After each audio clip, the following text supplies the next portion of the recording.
Halo teman-teman semua, saya Aulia Minta Larifah ingin membacakan studi kelayakan bisnis dari aspek manajemen operasional dan teknologi.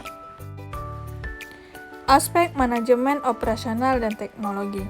Manajemen operasional merupakan sebuah perencanaan yang fokusnya pada kegiatan produksi. Tugasnya memastikan proses produksi terjaga dan berjalan sebagai mestinya.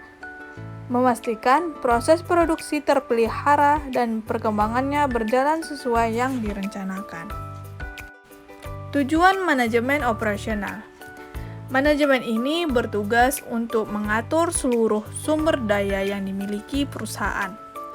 Sumber daya tersebut meliputi bahan baku, pekerja, mesin, dan perlengkapan lainnya, dan dapat memastikan seluruh proses produksi berjalan efisien dan efektif. Berikut tujuan dari manajemen operasional.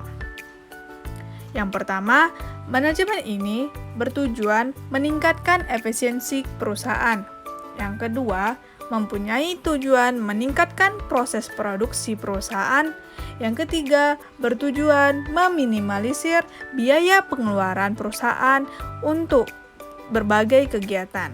Yang keempat, memiliki tujuan meningkatkan kualitas perusahaan atau dikenal dengan juga quality.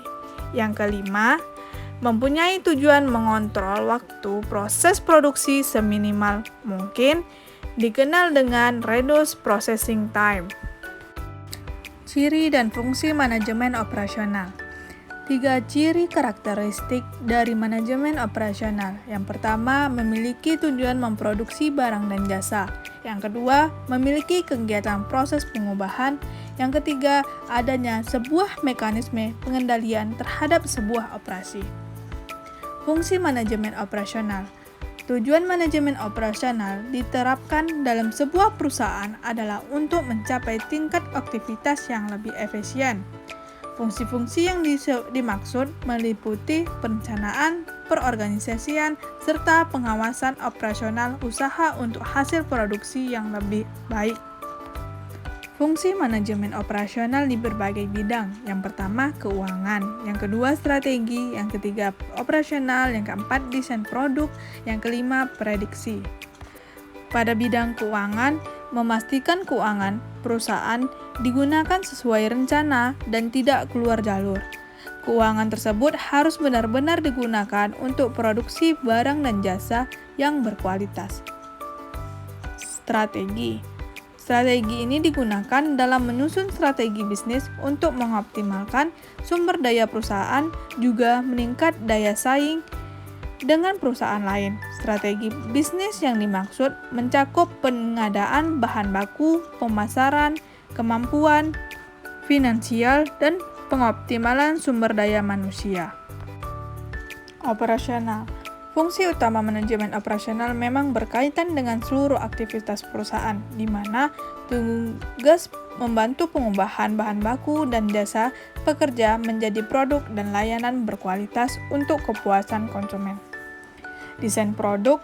Fungsi dari manajemen operasional di sini adalah memastikan produk dibuat sesuai keinginan dan kebutuhan pasar. Prediksi, yaitu untuk memperkirakan permintaan konsumen terhadap sebuah produk. Prediksi ini berkaitan dengan jumlah produk yang dibutuhkan konsumen untuk waktu tertentu.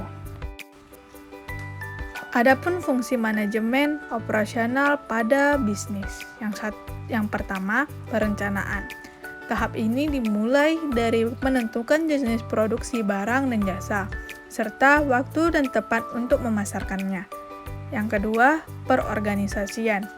Jumlah dan jenis sumber daya manusia harus ditentukan demi kelancaran seluruh kegiatan. Yang ketiga, penelaah.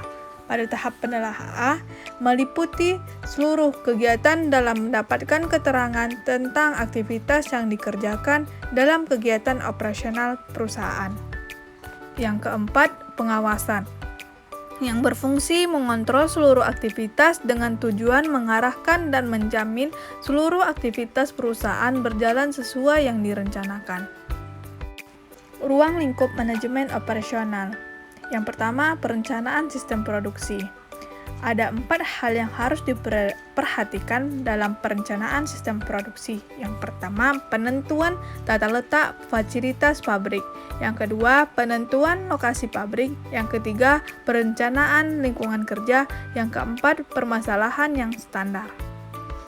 2. Pengendalian produksi. Pengendalian produksi dilakukan berdasarkan perencanaan yang sudah dibuat sebelumnya, yaitu pengendalian bahan baku, pengendalian biaya produksi, dan pemeliharaan alat produksi.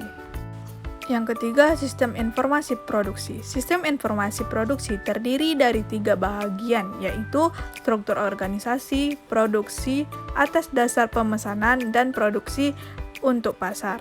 Ya, struktur organisasi di sini adalah perorganisasian dalam pengembangan hubungan antara komponen organisasi.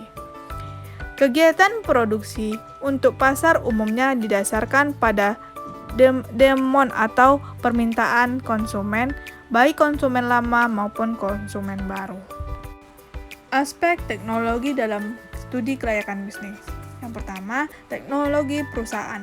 Berkaitan dengan pemilihan teknologi, biasanya suatu produk tertentu dapat diproses dengan lebih dari satu cara, sehingga teknologi yang dipilih juga perlu ditentukan secara jelas. Yang kedua, pemilihan mesin dan peralatan. Pemilihan teknologi pada proses produksi berarti memilih proses untuk menghasilkan produk atau pelayanan. Yang ketiga, aspek kualitas dari teknologi. Kualitas dapat dipahami dengan menggunakan trilogi manajerial yang meliputi seperti perencanaan, perbaikan, dan juga pengendalian mutu. Baiklah, sekian dari saya. Assalamualaikum warahmatullahi wabarakatuh.